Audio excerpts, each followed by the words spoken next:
Good afternoon, everybody, and welcome to the January 15th Beaufort County Transportation Committee meeting. May we have a roll call? Chairman Gordon, Here. Vice Chair Hammond, Here. Jim Backer, Here. Terrence Daniel, Here. Greg Forrest, Here. John Glover, Here. David Johnson, Here. Virginia Kozak, She's excused. Paul Manning, Here. Timothy Newman, Here. and Charles Perry. Here. We have a quorum, yep. Okay, I'm going to ask you all to rise. Then we'll do a pledge of allegiance.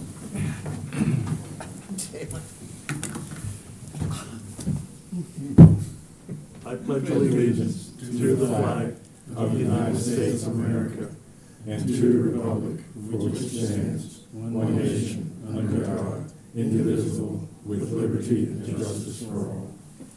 Thank you.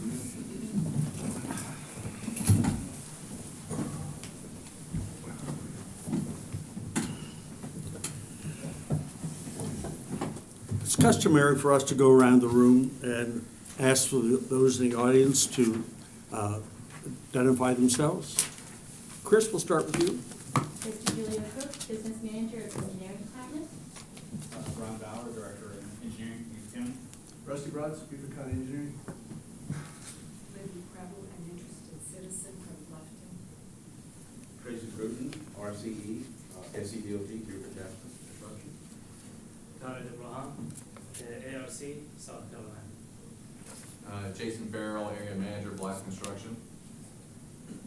Mike Healy, SCDOT, RME, Maintenance.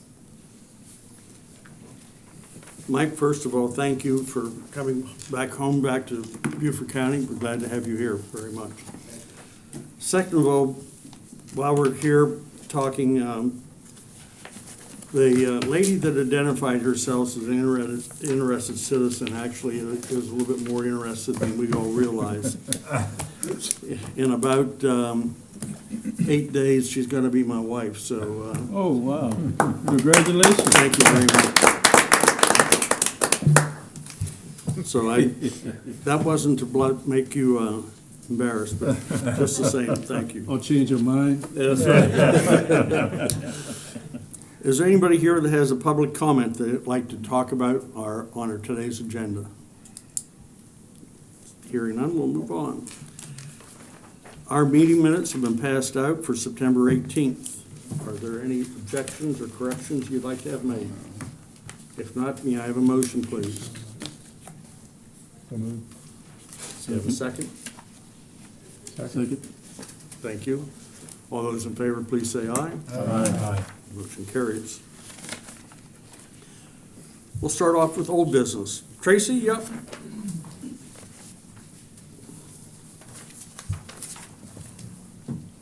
Good evening, Commissioner and Committee. Happy New Year to everybody. All right. First slide, we got a lot of good updates from the last time we were here. For Lands End Road, it's pretty much completed. The contractor just needs to complete the chip seal and paving. And what we've done is Blythe and APAC has come together to work because there's two parts of that on two different contracts. So Blythe and APAC has come together to work together on that. So APAC is going to do the Surface B, which includes Blythe's part of it. Next slide. Island Causeway. You actually did a chip and seal? Yeah, they're going to come back and they're going to chip seal it. Chip seal, and then they're going to pave it. They're going to pave it over. APAC will. Excuse me. Island Causeway, that one has been completed. Blythe's completed their part of it on their section. There's actually two contracts, one part that Blythe has, another part that APAC has. So the part that Blythe has, they completed at the end of last year. Next slide. Holly Hall Road. This one has been completed. I know that was on the agenda for a while. Wondering when they were going to get started. Blythe completed it. We've got a lot of good comments from the residents. They love the way the work that's been done. It's a really good road. Part of this contract is Ocadia Highway and Freedom Parkway. Just talking to Jason about it. They just did the coring on that. And hopefully sometime around March, we'll look at maybe trying to get started tentatively. Next slide. This is the pavement markings, which is district-wide, but this list here is the ones for Beaufort. All the roads on this list here have been completed. There's a couple of roads that need to be completed up in the Charleston area. And Commissioners, we talked before, once we get to the end, hopefully next week sometime, I'll have an idea where we're at. And then I'll have my project manager come out there and do some measurements, and we'll put together some prices to see where we're at on that. Sounds great. But where it's looking right now, it looks pretty good. So That's great. we should be able to do that additional work. Next slide, Charleston Highway. This is the part for APAC. They've already put up the signs, and they're getting ready to get started, hopefully next month. Project completion for a lot of these is gonna be the end of September. That's 5 miles, and that road's in pretty bad condition. Yeah, it is. It really is. Okay, next slide, Land's End. This is the other part of the project I was talking about that APAC is working on. So they started the end of last year, and this one is, we're hoping to get it completed by the end of September this year. It may be completed sooner. Yeah, the first week in February, they'll be working on the driveways. There's like 1 commercial driveway and 2 residential. Are there any problems having CMRB done? No, we haven't. It just has to be at the right temperature. So as we're in this temperature here, there's a few roads they want to do, but we've held off until we get the right temps. There was trouble at one point in time with materials, getting enough concrete. Oh, with the cement, talking about going Yes, back the a few cement years work. ago, back during the, when there was a shortage and everything. Yeah. Yeah, but right now, we haven't experienced that. That's good. And this is the other part of Island Causeway that APAC is working on. So for the month of January, they have actually completed setting up silt fencing. They're actually gonna do a 1-inch mill and fill on there, widening, and then they'll come back with intermediate being surface, and finish up working on driveways. So hopefully from looking at APAC's schedule, towards the end of February, they should be finished with Island Causeway. And this is the last one here. We just issued out the NTP on this project here for the traffic signal upgrades. There's 8 different areas around Beaufort, intersections. WM Roebuck, not sure if you're familiar with that contractor, but they just won that work. They're looking at around the first part of May to start doing work on that. And this one's supposed to be finished the end of December, but all things work out the right way. Hopefully it'll be done sooner than that. The last thing I have that I want to mention, I don't think enough credit is given to the contractors for all the work and support they've done. So I want to give some accolades out to Blythe with Jason Farrell and Bill Kennard, APAC with Blake Martin, and with Pete with Don Jackson and David Morton. So they worked through a lot of adversity, a lot of things that happened, but they found ways to work around it, especially working with DOT, trying to provide savings to us and provide value engineering on a lot of ways. So I take my hat off. So they've been very responsive to our needs, especially with some of the residents who didn't understand, who want the work done, but once the work started, then they want to know, well, when is it going to be completed? So they're doing the best they can to provide a quality product. And Holly Hall is one of those that we got a lot of good phone calls on about it. So That's great. yes, sir. So I have one quick question on traffic signals. Where's that funding coming from for you? it's on the federal side for us. Okay, Brian? You know, it comes out of different funding Yeah. sources, but most of it, if it's on the DOT system, we'll pay for it out of our fund, Right. tag fund, or they have their own account for it, and then we'll get reimbursed by the DOT. Yep. What about the funds that are coming from LATs that we're going to use for traffic signals as well, The carbon reduction grant, right? yeah, that's gonna be, that's gonna be a federal grant, that's coming through the state, and, LAS is gonna be running that through this. Our first intern. We're hoping to host more in the weeks ahead. Those interns, the internship program across all county departments is at 15 hours a week for up to 15 weeks, up to $15 an hour. So this is a really good opportunity for someone to get 15 weeks of experience in working in libraries. So we get the benefit of having additional hands to help us do things, and they get the benefit of experience that might help them in their future careers. I mentioned in the beginning that St. Helena was a FEMA disaster recovery center and that we served 78 people last week. And then also last Saturday, we ended the week with the launch of our lockers at Burton Wells Recreation Center. So our staff and myself hung out in the lobby because I'm just going to be honest with you, librarians and cold don't get along that well. So we were in the lobby while Burton Wells was hosting a very well attended basketball conference. So as teams were coming and going, we were explaining about the library and showing off the lockers and hoping to make that a successful new pickup location. Next, I'm going to talk a little bit about personnel. So on the screen and in your packet, you have our latest organizational chart. We are 81 employees, counting myself, 82 if you count our temporary intern. The question on most of your minds is, where is our deputy director? And I'm pleased to tell you that I have reviewed 20 plus applications and am in the process of scheduling interviews for those that I'd like to talk with further. We also have 3 other vacancies. The senior librarian, or you may affectionately know that as the branch manager of Lubico. The former branch manager, very beloved. We wish her the best. She's a new mother and needed to relocate with her spouse and his employment. We also have 2 library assistant. Those are entry-level positions. One of those is open here in the Beaufort Library and one at the Bluffton Library. The deputy director, which I mentioned, and a new position that was a part of my budget request for this past year. I found out right around Christmas that it was approved, so we will soon be posting for a collection development librarian. That is a professional position, requires a master's degree in library science.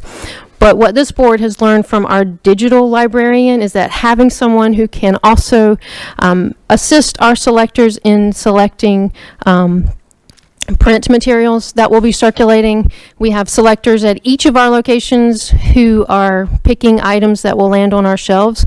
And I want to make sure that we're supporting those activities and also accomplishing the goals of our strategic plan, which are to provide a broad and diverse collection.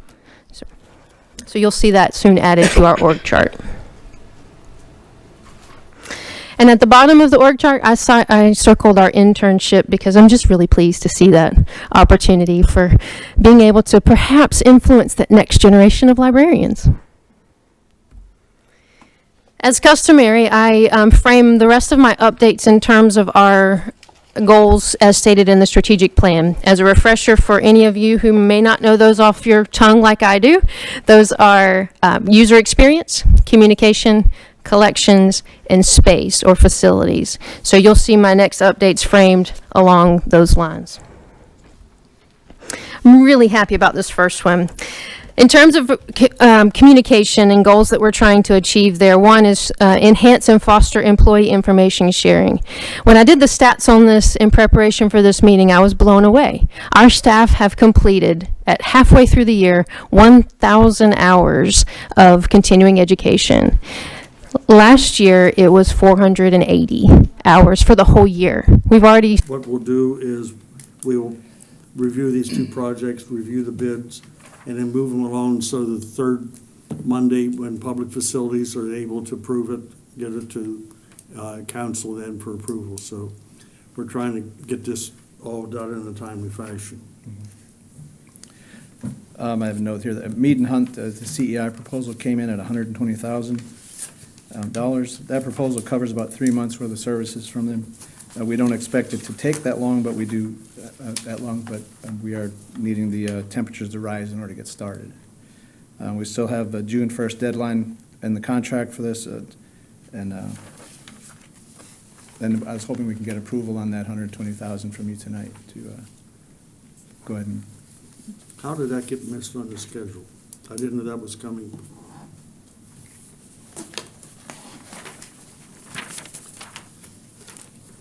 Let's talk a little bit more about it then. What all is incorporated in it? What's all incorporated? Please, yes. They'll do on-site inspections, daily inspections, any testing that needs to be done. They'll be there. They'll have a full-time inspector on the job, and then part-time engineer management. It's for 3 months of time, but I don't think we shouldn't take that long. This. The US 278 resurfacing from Mead and Hunt. That's the missing piece. Okay, sorry. I'm trying to figure out where did this all get put together? Yeah, So yeah, just it's- Highway 278. It's a 278, and now to bring everybody back around, we've received funding that $5 million, $4.8 million last year that we had to spend 33% on state work. And that state work, we approved to pave 278, starting where the paving stopped at the bridges going towards Hilton Head, and taking it about as far as we can with $1 million+ dollars. And that's what is out to bid also. Now, this is just for the inspection portion of that work, is that correct? Correct. Okay, got the circles, all, everything circled around. So with that, this is a construction inspection contract to do the 278 work, which is a requirement by SCDOT to have it inspected. So, and it's $122,000. We have any discussion on it? Craig? The original money that we appropriated on this committee, was the inspection, No, was not included in that? was not included. Why not? Didn't know the dollar amount at the time. We didn't know the dollar amount of the contract to do the inspection. We haven't formally approved the contract for the work either.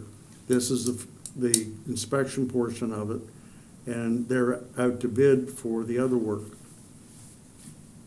But we had approved spending the money on 278 is what the approval was on.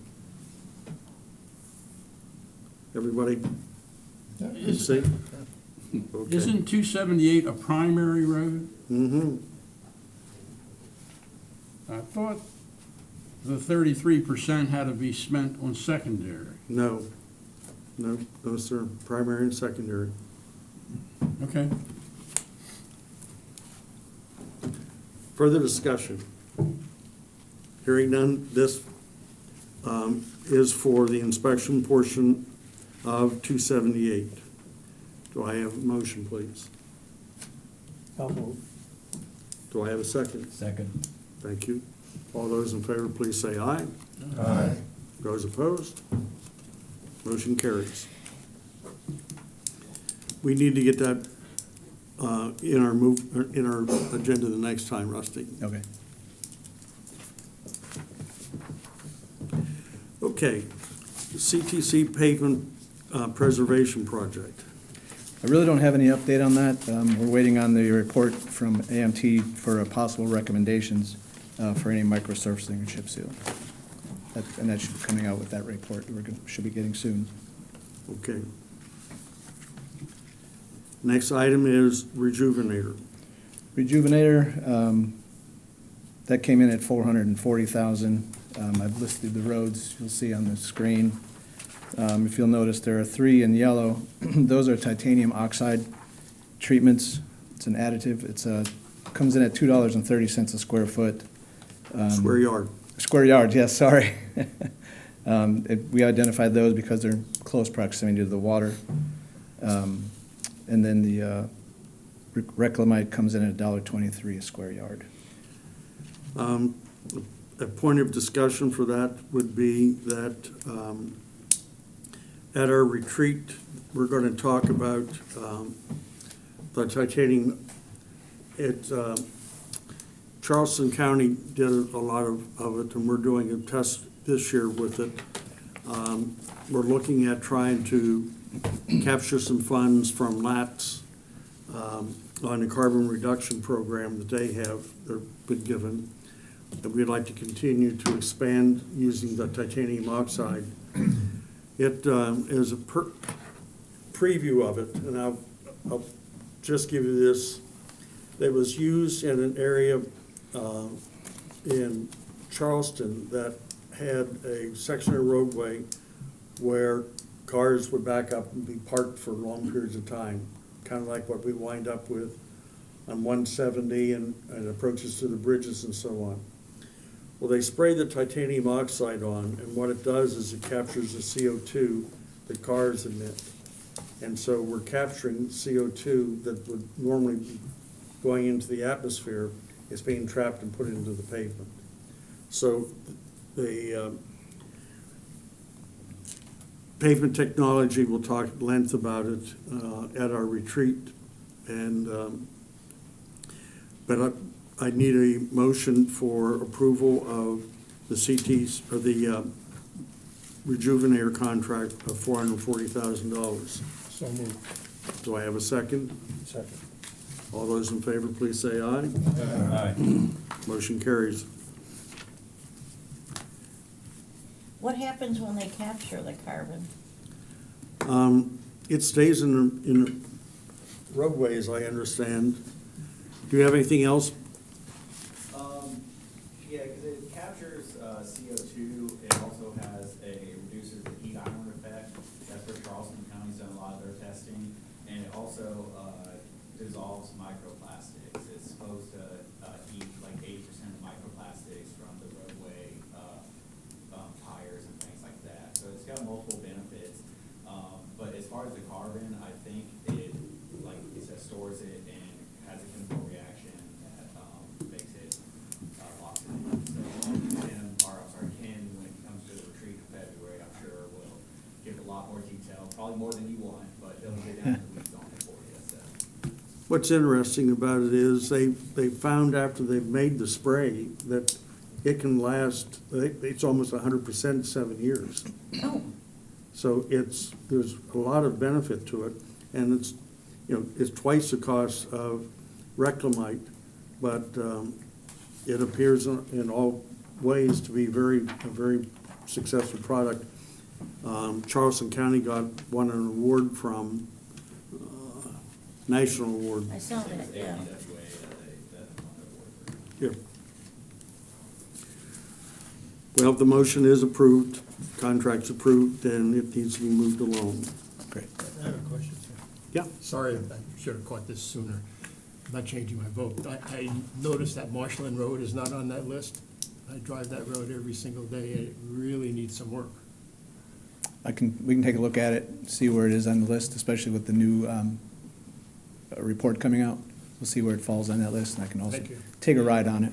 On the Rejuvenator, this is generally coming back after we've already paved the road and treated it. Right. So it's going to be done several years after paving. So if it's a road that's in poor shape, it would probably, if it's on our list, would be on our paving or preservation. Okay. You said it was Marshland? Understand. Marshland? Marshland, yeah. Yeah. We'll look it up. It's also to be found in your manual, our 5-year program. So you can check for yourself to see if it's there as well. Thank you. Sure. Thank you so much. Any other Thank you. questions? Yes, Craig? Mr. Chairman, could we ask the speakers to speak up, please, or whatever? Sure. And is there a reason why we don't utilize the sound system? I may not be close enough. I think it is on. It's on. Well, then it must be just me, I guess.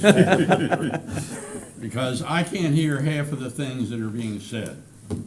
It's certainly on. And the next two items, I'd certainly like to hear what's gonna happen. And when I hear $122,000, I'd like to hear the rest of it, so. Absolutely. Thank you. Yes, sir. Okay, item F, SC 170 and the triangle update.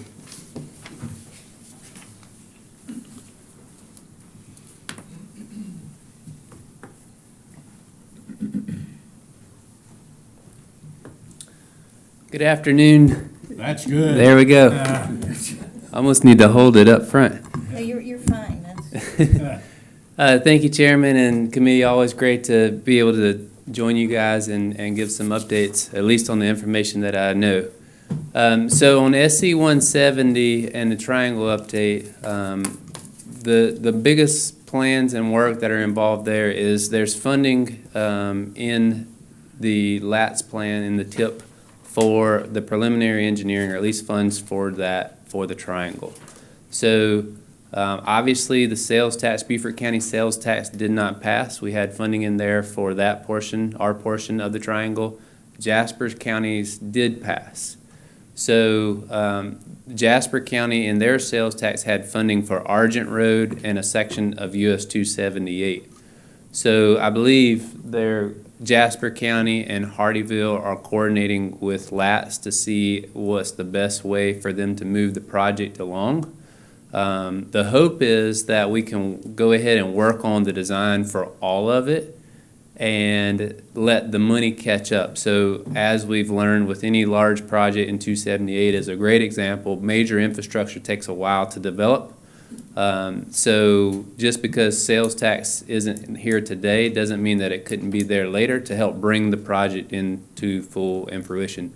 So the overall goal is that hopefully we can design the entire thing and then get to a point and permit the entire thing. And if we don't have the funding at that time, then we could phase that project and build what we have, construction funds. So it's not a lot to update, but that's in general where we are. And then as far as the temporary work, that work is concluded. There's still working on some signage. There's 2 overhead signs cantilevered over the travelway. One on SC 170 as you're approaching 278 to make sure you get in the right lane to go on the ramp. And then one on 278 westbound as you're approaching the exit to 170 to let people know that there's actually 2 lanes you can exit off of 170 versus just the one stacking lane. So that they're working on the foundations now, as well as some additional regular shoulder signs, the flat signs that you see. And so hopefully within the next month or so, we'll have, maybe a month and a half, have those overhead signs for additional, and that will conclude the temporary project. One last thing on the temporary project. The engineer, so as part of the temporary project, not only included the ramp and the interchange, but also the signals up at Argent and 462, and we added the signal at Oldfield. So since we've added that, the engineer is back in town and doing some timings right now. And so once we have that data back, they're going to suggest some additional timing updates to really enhance what we have. And that'll be the last major tweak that we can enhance in that region with the improvements for this phase. That was the short-term tasks we had to complete. Correct. The intermediate and long-term. Yes, so overall, LATS had prepared an access management plan on 170. Hardyville had done a plan on Argent Boulevard. Beaufort County is actually working on finalizing the plan on 278, which is the 3 roads of the triangle. But on 170 itself, the elements that we are completed in the short term are the short-term projects that were identified in that plan. The next stage is midterm and long-term, which is the eventual overall improvements. So. Question? Comment. Thank you for informing me that you're going to put the signing up for the westbound double right. For the last month or so, I've had a lot of horns and told me I was number 1 when I stay in that lane to make the right. Yeah, you're smart. You're just gaming the system. But soon everybody will understand the rules with the signage appropriate. I hope so, because I'm getting tired of being told. Yeah. Any further questions?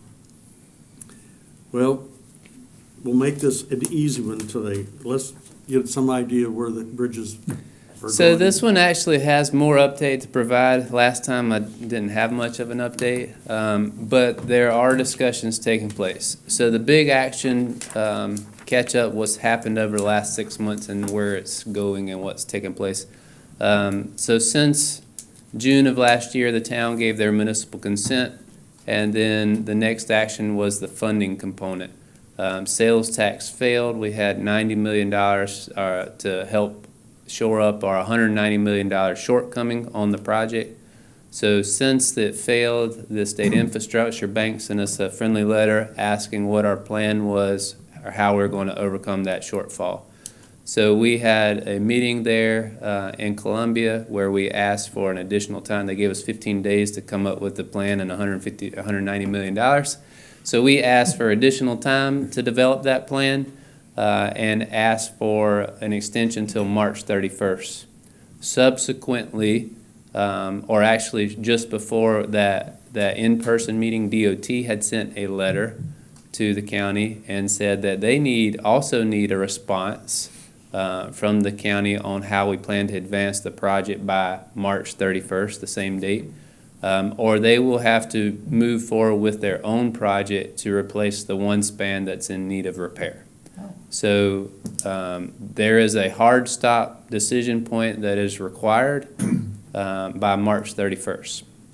So what's going on currently, last week the town of Hilton Head hosted a US 278 workshop meeting where they talked about it and the town's perspective on the project.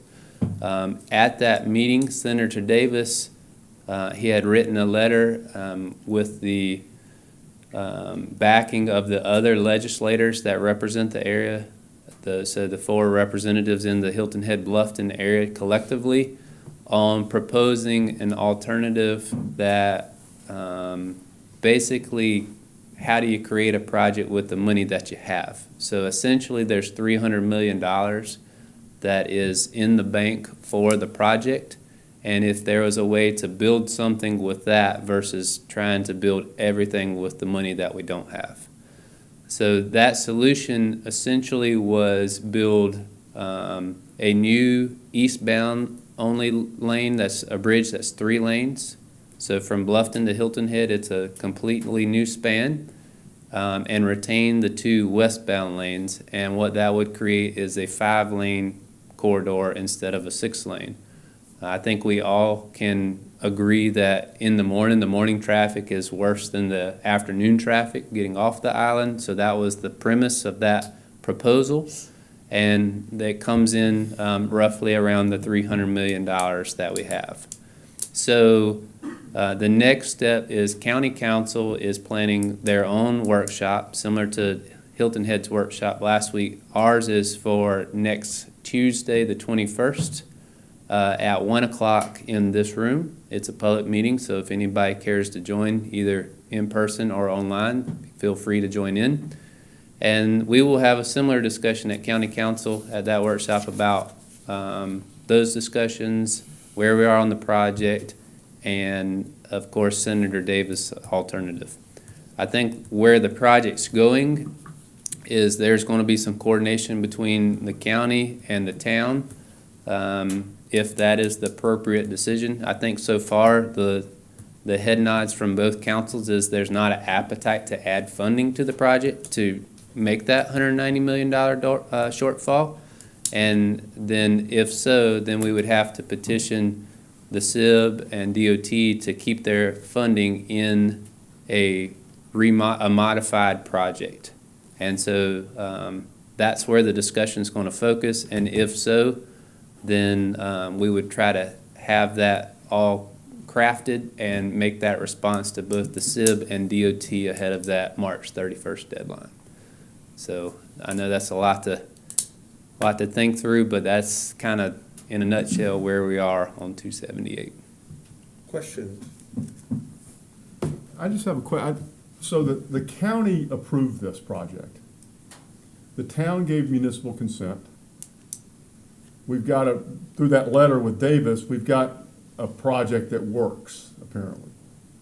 What other approvals, why do we need additional approvals? Because it's changed? I mean, I'm just trying to figure out, you're going back again for more approvals. So we're going back to approval with SIB. They're the State Infrastructure Bank. So the agreement that the county has the agreement with the State Infrastructure Bank. And the agreement is based off the application that we submitted, which called for a 6-lane bridge for the full extent. And they contributed $120 million to the project.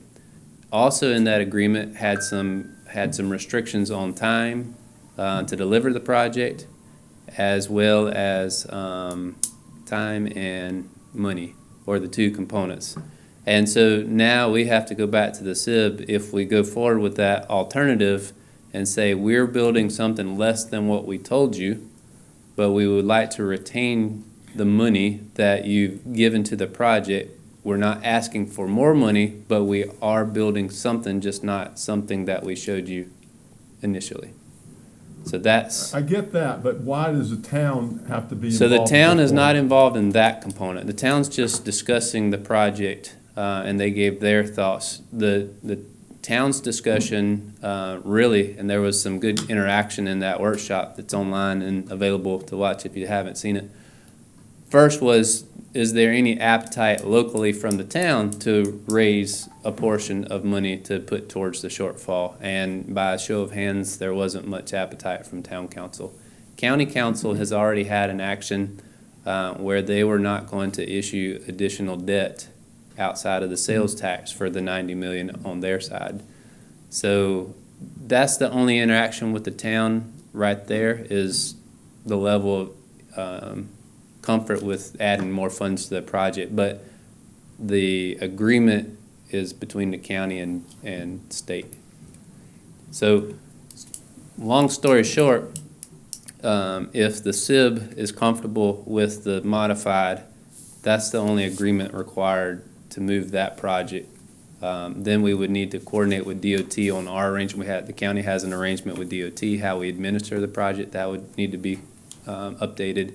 And then the MOA that was approved by the town and sent to the county for approval now is different than what was originally the concept of the project. So that part would need to be looked at. Thank you. Greg? A couple of questions. What is the cost now if the department decides to proceed with the eastbound bridge? Just replacing the one span, Yes. $90 million. Remember, I think it started out at 40, now it's 90, okay, thank you. Has there been any preliminary discussions with the State Infrastructure Bank on the change in scope? And really the key part, and the most amusing part, is keeping the money for the original project.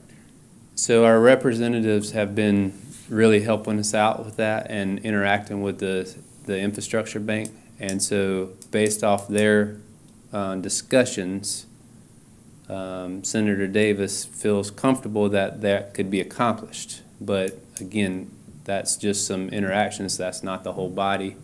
And that would have to come to the whole body of the bank for a decision. And we all do realize that members of the SIB come from different parts of this state and different counties and whatever. That's correct.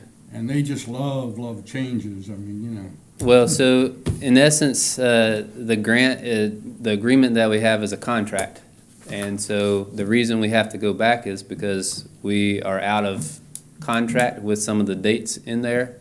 And now the scope of the project is, if it's changed, is out of the contract as well. So you're right, the bank is made up of delegation throughout the state, and they're looking at all those inputs.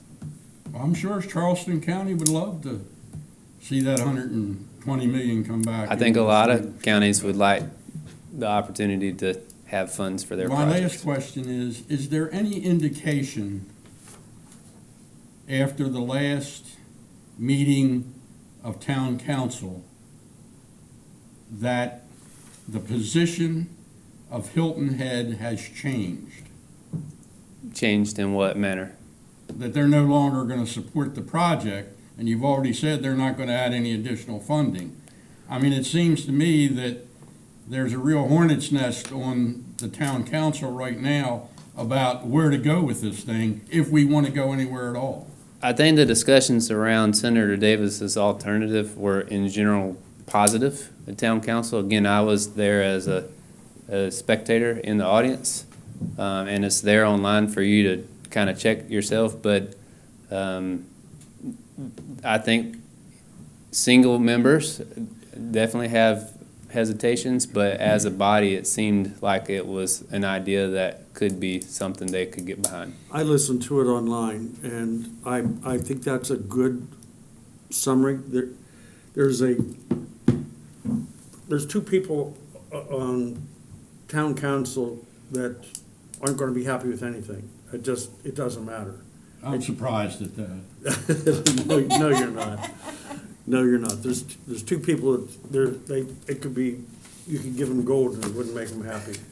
The bottom line is, it did, the consensus I saw and listening to it and trying to be objective, because I'm not in the room, I was able to really have a different feeling of what was going on, the give and take of it. And it appeared to me that the general consensus was they had bought into Senator Davis's idea and it was going to move forward.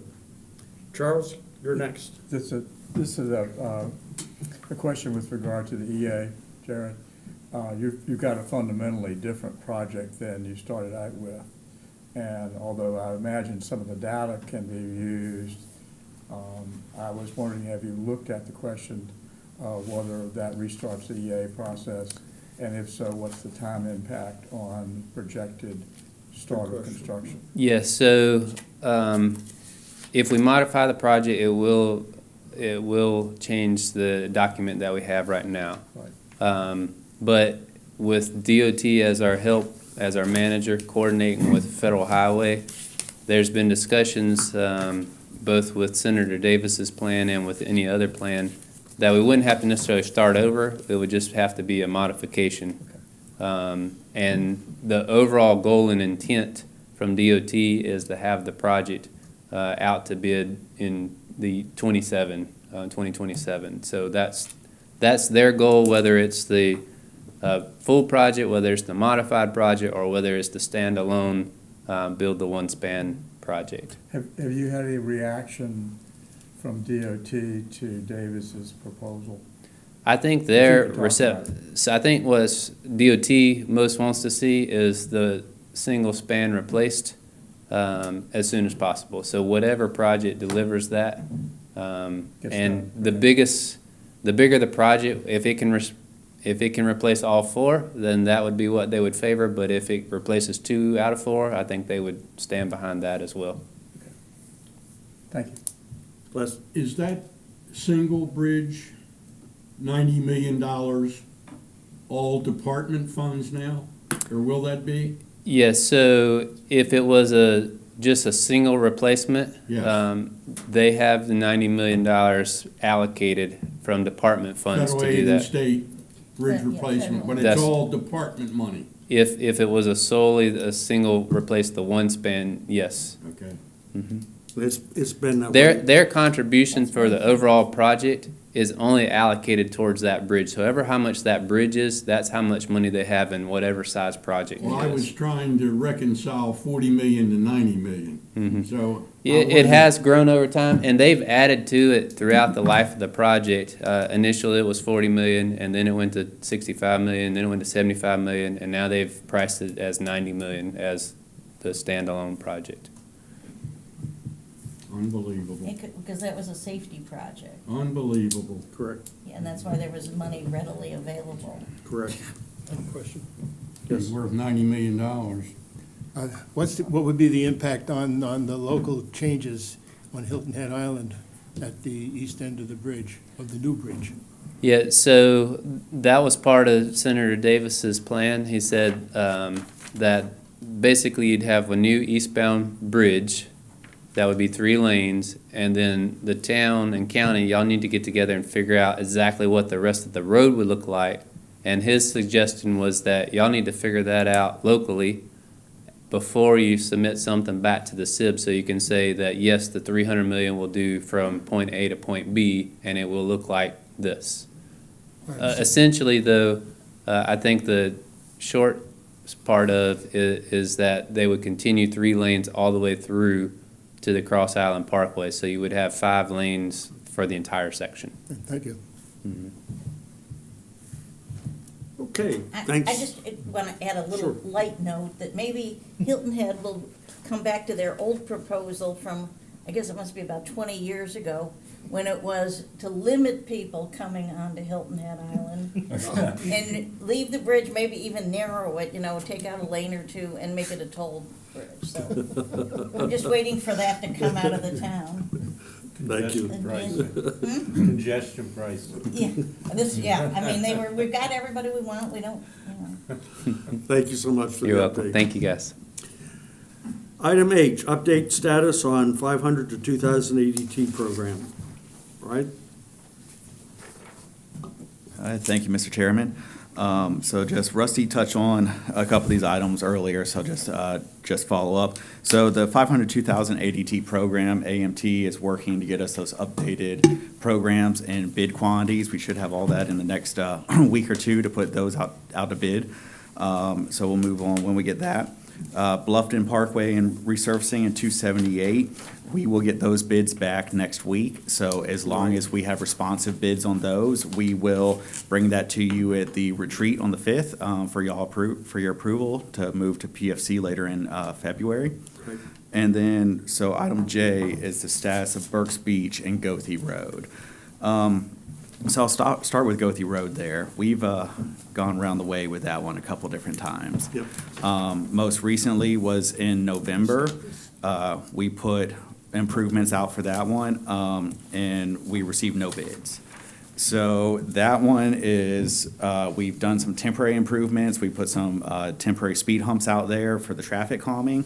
So we're looking to see how we can move forward with that project, maybe tacking it on to a larger project in the area.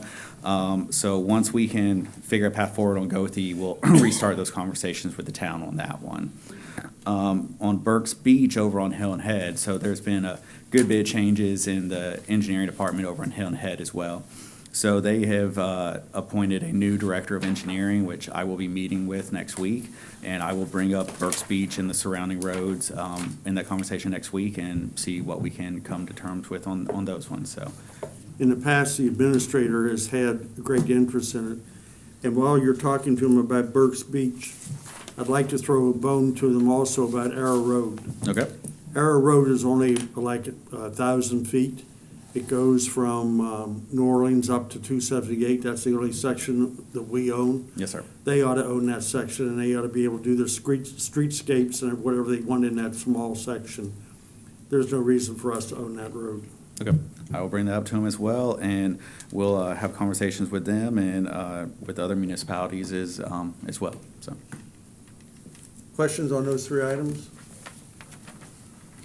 Okay, seeing none, thank you so much. Okay, new business. I started talking a little earlier about what's going to occur on February the 5th. I'll put out an agenda for us, if I'm reelected, I guess I should say, but I'll help. We'll have a new agenda. The agenda will start at noon. From 12 to 1, lunch will be served. And looking around the room, we've done Jim and Nick's in the past. Does that kind of meet everybody's taste buds? I know Jenny likes Jim and Nick's. I mean, I'm not, if other people want something else, we could go vegan and have, just. No, we're not going down that road. I mean, I'm just saying, I don't have to have barbecue. We're not going down that road. No. We'll set that up, and then the meeting will start at 1 o'clock, and we'll have pavement technology and slurry pavers in to make presentations also, and we'll have a small portion of business meeting working on contracts, approving contracts at that point in time. So with that, that kind of addresses it. Any questions? What's the address at the retreat? It's at the Buckwater Recreation Center where we've had it in the past. Okay. Thank you for asking. Craig, what time do you expect that meeting to run until? Probably in 3 to 3:30 at the latest.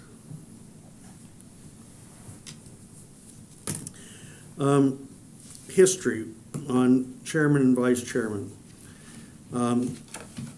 Craig and I are, I think, the only two that are the long-term members of the committee going back to when it started like 9 years ago, when it got reformed.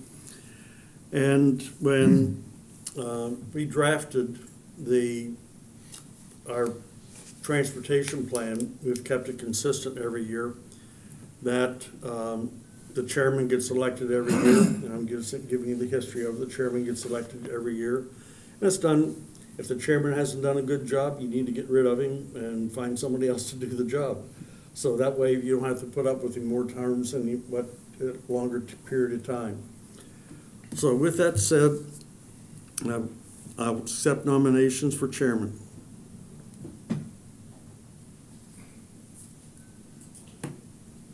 I nominate Craig Gordon. Okay? Any further? Second. Okay. Further nominations? All those in favor, please say aye. Aye. Thank you very much. Vice chairman has been by vote in the past, and there are some things that will be happening in the future.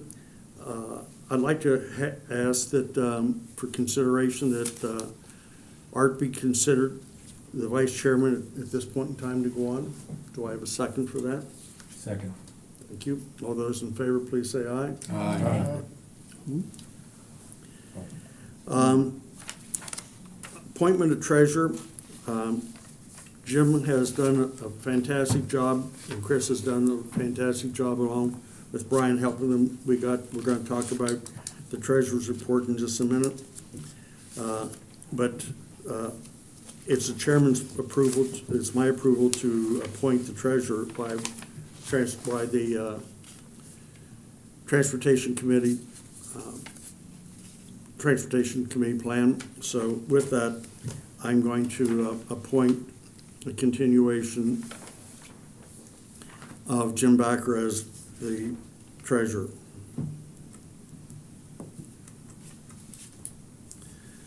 With that, can we have a treasurer's report? Maybe we should have a report. Just a quick before the question. appointment is- So just a quick question. Don't he have to accept it first? He have to accept being appointed, you know? We've had the discussion before. The Oh, meeting. okay, all right then. Well, we good then, huh? Yeah. But I know that's the way it should go though. Let's talk this through, Jim.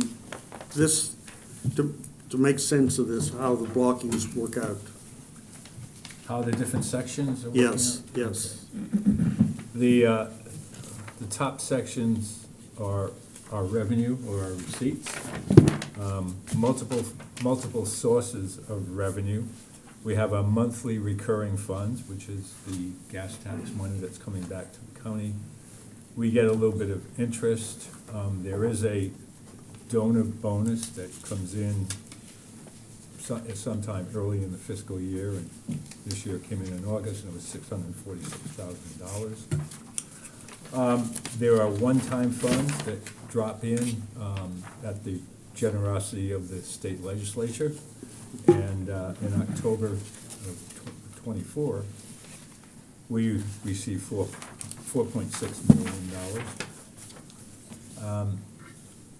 We do reserve a certain amount, so there's a line item in there for C-Fund reserve, and we typically reserve about $500,000. We started that our second year back in 2017. We decided we wanted to fund a contingency line so that we'd be able to react to any major need that, or any project that ran over budget, we'd have something to fall back on. So that is the total of, our total, kind of all the sources of our revenue. And our current balance, and really the top line gives us a start to the fiscal year. So we started the fiscal year with a balance of $6 million. That's the top most left entry in the green cell. And if you go to the far right, for where we are currently right now, we have a balance of about almost $11 million. We have projects that were discussed today that are now out for bid. Those will be added, the projects, there's two sections for projects. Projects that are ongoing or even some carryovers from prior years.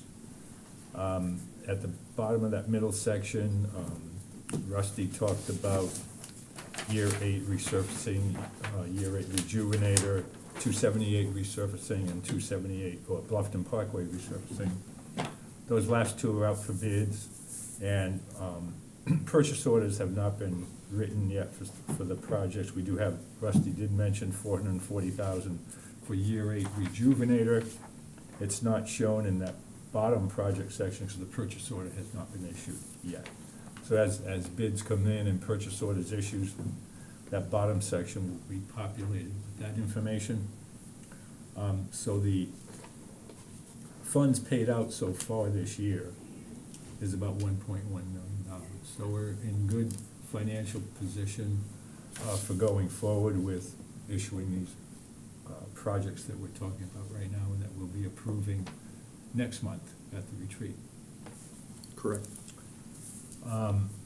Only other item of note, since we did not meet in November, and well, might not have had it to discuss in November, but the C fund, the audit of the C fund for fiscal year '24, which ended on January 30th, 2024, was submitted in November, and that report is in its final form. And Chris did an awesome job of working with some help from Brian and Brittany to get her through that one, and now she is flying solo for the next one, so we're in good shape on that. The funny thing is, I was talking Monday with Chad Rawls, and Chad had just finished putting in, he's required to have all the documents put together at the state legislature. And so what we put in, along with the other 45 other counties, gets rolled up into a master document that goes to the state legislature on our activities. So you can go in to the website, SCDOT's website, and look at it. You can look at the 46 counties and where the money was spent throughout the state. It's kind of interesting. Is there anybody here with any other public comments? We didn't have any earlier. I might just drop this line in the future. I will do that. Chairman's comments. First of all, thank you for your confidence in me for having the opportunity to serve you for another year. I very much appreciate that. Number two,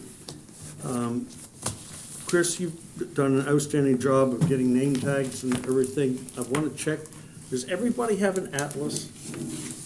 Yes. Just wanted to make certain everybody has an atlas. You have all the documents you need to do your job well. And Brian, one small note here at the end. At our next meeting, I'd like to have an update on that running total, the number of miles of roads we touch, starting back from 2016. It's quite astonishing how many miles of roads that CTC has touched over that 9-year period. It's a large number. The last was what, two?